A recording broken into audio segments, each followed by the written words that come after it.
Que, pastor, muitas vezes estamos conversando com alguém e surge a oportunidade de falar de Cristo. Como fazer essa abordagem de forma correta? Aliás, é uma coisa que a gente precisa desenvolver nessa pandemia. Eu acho que não tem momento na história, pelo menos nos últimos 100 anos, mais favorável para pregar o evangelho. Porque o vírus que mata de verdade não é o corona, é o pecado. Essas pessoas não estão correndo risco de perderem a casa, o marido, o carro. Estão correndo risco de perderem a alma e de morrer, perecer o resto da vida no inferno. Então, se a oportunidade saiu, você tem que fazer o quê? Pregar o evangelho.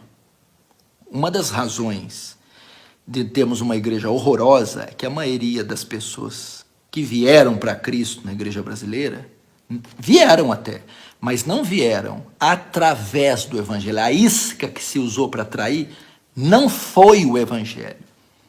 Então, falar Jesus te ama não é o evangelho, ou Deus cura no evangelho, Deus vai aliviar o sofrimento no evangelho, Deus vai te fazer feliz no evangelho, e aí vai.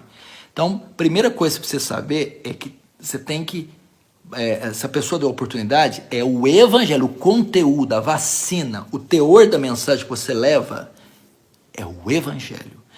E o que é o evangelho? É tudo aquilo que está centrado na pessoa de Cristo, na obra de Cristo. Vida, morte, ressurreição e ascensão. É isso que você tem que falar.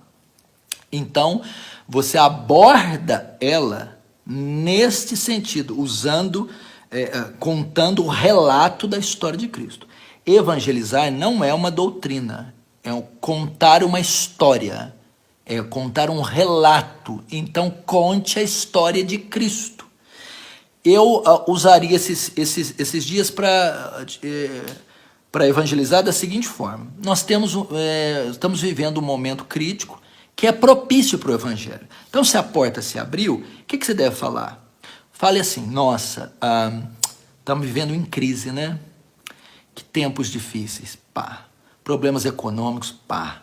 O vírus se espalhando, nossa, o mundo todo está sendo assolado. Mas você sabia que esse não é o grande mal da sociedade?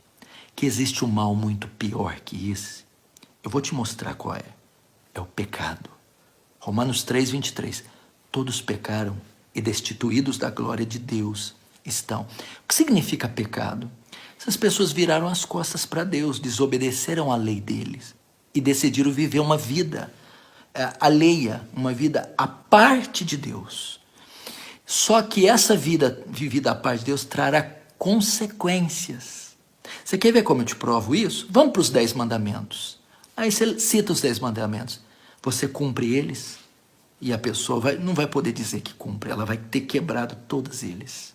Então, ao quebrar eles, o que as pessoas se tornam? Ela vai responder: pecadoras.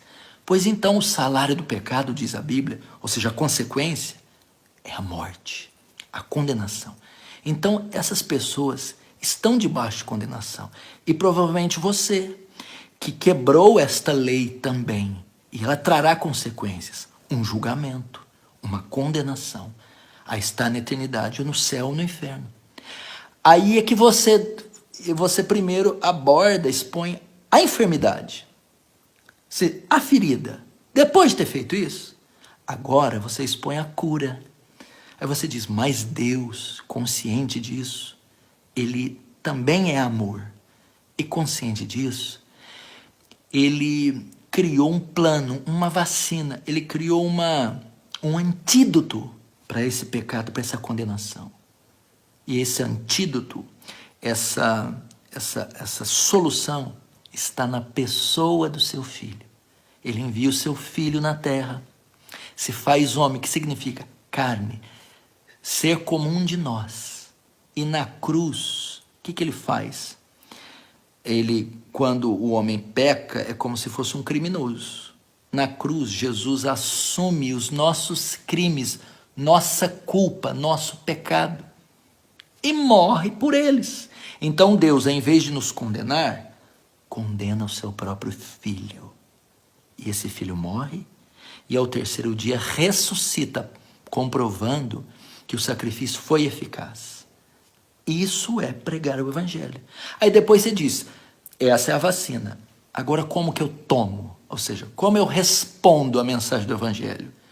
Eu preciso ouvir ela e me arrepender dos meus pecados e crer no Filho, na obra, na morte e ressurreição, no Filho de Deus. Então você chama essa pessoa ao arrependimento.